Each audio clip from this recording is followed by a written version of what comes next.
Assalamualaikum warahmatullahi wabarakatuh. Perkenalkan, nama saya Mutia Fadila Sari dengan NIM 07011128232840. Yang terhormat Bapak Ar-Rahman Syah Febri SIP MSI selaku dosen pengampu mata kuliah Hukum Administrasi Negara. Baiklah, di sini saya akan mereview atau menjelaskan bab 2 dengan judul Sumber-sumber Hukum Administrasi Negara dari buku Hukum Administrasi Negara.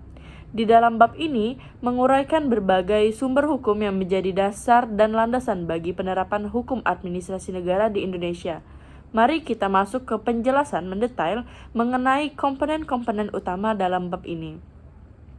Kita masuk dalam pengertian sumber hukum. Sumber hukum merupakan segala hal yang dapat menimbulkan aturan hukum serta tempat di mana aturan-aturan tersebut ditemukan. Dalam konteks ini, hukum administrasi negara yaitu sumber dibedakan menjadi dua kategori. Yang pertama, sumber hukum material. Sumber hukum material ini mencakup faktor-faktor yang mempengaruhi isi atau substansi dari aturan hukum. Contohnya nih, termasuk norma-norma sosial, nilai-nilai budaya, dan prinsip-prinsip etika yang ada dalam masyarakat. Sumber material berfungsi sebagai dasar filosofis dan moral yang memberikan makna dan konteks dalam hukum yang berlaku. Yang kedua yaitu sumber hukum formal. Sumber hukum formal ini merujuk pada bentuk atau cara yang menyebabkan peraturan hukum menjadi berlaku dan mengikat. Sumber hukum formal meliputi yaitu undang-undang, keputusan pengadilan, peraturan pemerintah, dan dokumen resmi lainnya yang memiliki kekuatan hukum. Sumber ini menjadi penting karena memberikan legitimasi dan kerjasama mengenai penerapan hukum. Baiklah, selanjutnya yaitu negara hukum. Konsep negara hukum adalah fundamental dalam sistem hukum Indonesia. Dalam negara hukum, semua tindakan pemerintah harus didasarkan pada hukum yang berlaku. Mari kita masuk ke beberapa ciri utama negara hukum. Yang pertama yaitu supremasi hukum. Supremasi hukum ini berarti bahwa hukum adalah otoritas tertinggi dan semua individu termasuk pemerintah harus mematuhi hukum. Yang kedua yaitu kesetaraan di hadapan hukum. Setiap individu memiliki hak yang sama di depan hukum tanpa memandang status sosial ataupun kekuasaan. Yang ketiga yaitu konstitusi yang menjamin hak asasi manusia, yaitu negara hukum harus memastikan bahwa konstitusi mencangkup perlindungan terhadap hak asasi manusia dan memberikan jaminan bahwa hak-hak tersebut tidak dilanggar oleh pemerintah. Baiklah, selanjutnya yaitu penjelasan mengenai Pancasila sebagai sumber hukum. Pancasila sebagai dasar ideologi negara Indonesia berfungsi sebagai sumber nilai dan norma hukum. Sebagai pandangan hidup bangsa, Pancasila juga mengandung prinsip-prinsip yang menjadi pedoman dalam pembuatan dan penerapan hukum. Pancasila tidak hanya berfungsi sebagai landasan ideologis, tetapi juga sebagai sumber hukum yang harus dihormati dalam setiap kebijakan dan keputusan pemerintah. Baiklah, selanjutnya yaitu asas legalitas.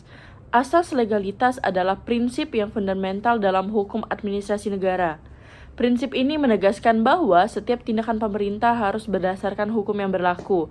Dengan demikian, tidak ada tindakan yang boleh dilakukan secara sewenang-wenang. Asas ini juga berfungsi untuk melindungi hak-hak warga negara dan memastikan bahwa tindakan pemerintah dapat dipertanggungjawabkan. Baiklah, yang selanjutnya yaitu kebebasan bertindak dalam hukum administrasi negara. Dalam konteks ini, hukum administrasi negara, pemerintah memiliki kebebasan bertindak yang dibedakan menjadi beberapa kategori. Yang pertama yaitu phrase ermation. Phrase ermation ini merujuk pada kebebasan pemerintah untuk mengambil keputusan dalam situasi tertentu, terutama ketika undang-undang tidak secara spesifik mengatur suatu hal. Dalam konteks ini juga, administrasi negara dapat beradaptasi dengan kebutuhan yang mendesak sambil tetap mematuhi asas legalitas. Yang kedua yaitu delegasi perundang-undangan. Delegasi perundang-undangan ini yaitu kewenangan pemerintah untuk membuat peraturan-peraturan yang lebih spesifik berdasarkan undang-undang yang lebih umum. Delegasi ini memungkinkan pemerintah untuk menyesuaikan peraturan dengan situasi dan kebutuhan lokal. Selanjutnya yaitu droit function. Droit function ini kebebasan bertindak dalam situasi konkret yang tidak diatur oleh undang-undang. Dalam hal ini, pejabat administrasi negara dapat membuat keputusan berdasarkan situasi yang ada, asalkan tetap dalam kerangka hukum yang berlaku. Baiklah, selanjutnya yaitu jurisprudensi. Jurisprudensi adalah keputusan-keputusan pengadilan yang menjadi pedoman dalam kasus-kasus yang serupa di masa depan. Dalam konteks hukum administrasi negara, jurisprudensi memainkan peran penting dalam memberikan interpretasi terhadap hukum-hukum dan membentuk presiden hukum yang diikuti oleh pengadilan lainnya.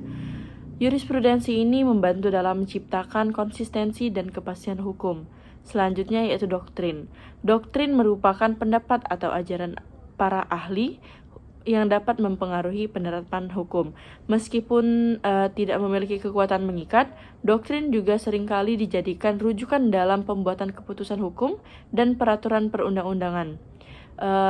Doktrin ini juga menunjukkan bahwa pemikiran dan analisis yang mendalam dari para ahli hukum sangatlah penting dalam perkembangan hukum administrasi negara. Baiklah, dari penjelasan saya mengenai bab 2 tadi, akan saya simpulkan bahwa di bab ini menekankan sumber hukum administrasi negara tidak hanya terbatas pada peraturan tertulis, tetapi juga mencakup nilai-nilai sosial dan budaya yang ada di dalam masyarakat. Keterkaitan antara berbagai sumber hukum membantu menciptakan sistem hukum yang adil, transparan, dan responsif terhadap kebutuhan masyarakat. Dengan memahami sumber hukum ini, para pelaku hukum, akademisi, dan mahasiswa diharapkan dapat lebih memahami dan menerapkan hukum administrasi negara dengan efektif. Baiklah, saya Mutia, saya tutup. Wabillahi taufiq wal hidayah. Wassalamualaikum warahmatullahi wabarakatuh.